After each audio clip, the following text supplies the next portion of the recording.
Hey, Will and Dan, I just want to thank you guys for, meeting at the end of the year. I know it's kind of rough when we've, end the season and we didn't end it the way we wanted to, but I think we had a really successful year. We lost our leading scorer, the school's all-time leading scorer, and we managed to do all right.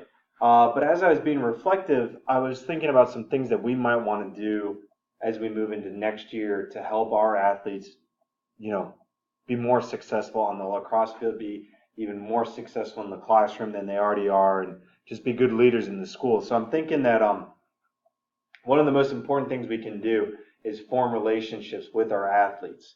And the fact that all three of us are teachers here in the school, we got to leverage that because that gives us an opportunity to see them every day or every week, especially in the off season. So what I've done is I've given you guys each a roster, and I've mixed up the girls. The order of the girls are on your roster, my roster, and I just want us to go through and try to make a connection with each one of these girls once a week, once a month, so that by the end of the month, each month, these girls have had some sort of positive interaction with us where we're talking to them about what are they doing in the classroom, what are they doing outside of school, what have we seen them do on the lacrosse field, on off-season workouts and all of that, and just ask them questions, ask them about who they are and what are they doing, and genuinely get to know these girls. It's not that I think we didn't have a connection with them last year, or the year before, or any other year. I just think this is a year where we can really kind of use that as a moment for growth for us and be authentic about it and help the girls see that we're wanting them to be successful. It's something we want, so we should start showing that in some different ways. And maybe those micro affirmations that we had talked about a couple weeks ago would be good.